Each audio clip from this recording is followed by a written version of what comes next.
جی ملک بھر کی طرح کوٹرا دکشن میں بھی یوم جمہوریت کشمیر انتہائی جوش و خروش سے منایا گیا۔ سرکاری، مذہبی، سیاسی، سماجی تنظیموں کے اشتراک سے کشمیری بھائیوں سے اظہار جمہوریت کے لیے ریلی کا انعقاد کیا گیا۔ ریلی اڈا بھائی پور سے پل نہر تک نکالی گئی۔ ریلی کی قیادت assistant commissioner Raja Qasim Mehboob Ranjwa, chief officer municipal committee Rana Muhammad Sajid نے کی۔ اس طرح سے کوٹرادہ کی عوام نے، کوٹرادہ کے معزز شہریوں نے، ہر مکتب فکر نے اس ریلی کو آن کیا ہے، اس کی مثال نہیں ملتی۔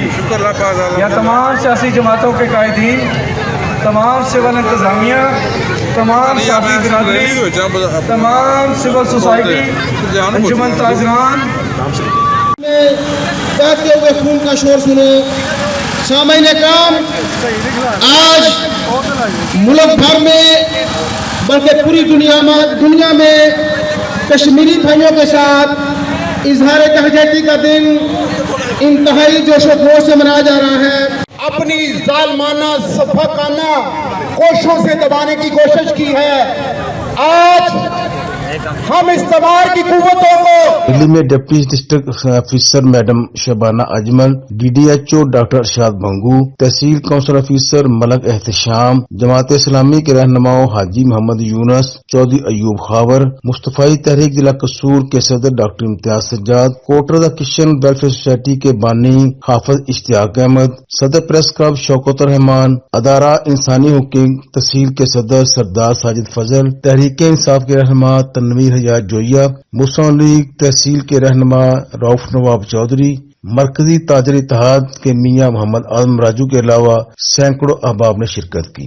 اسسٹنٹ کمشنر راجہ قاسم محبوب رنجوا نے اس موقع پر ریلوے پارک کو کشمیر پارک کے نام سے منسوب کرنے کا اعلان کیا۔ پاکستان کشمیر بنے گا، کشمیر بنے گا، کشمیریوں سے رشتہ کیا۔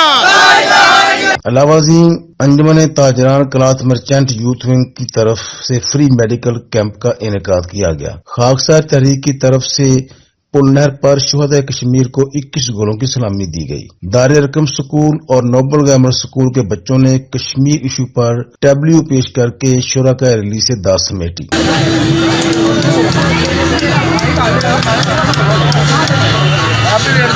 ریلی کا اختتام دعائے خیر سے ہوا۔ کیمرہ مین فہیم علی کے ساتھ ڈاکٹر محمد امتیاز سجاد، بڑی خبر HD کوٹرا کشن۔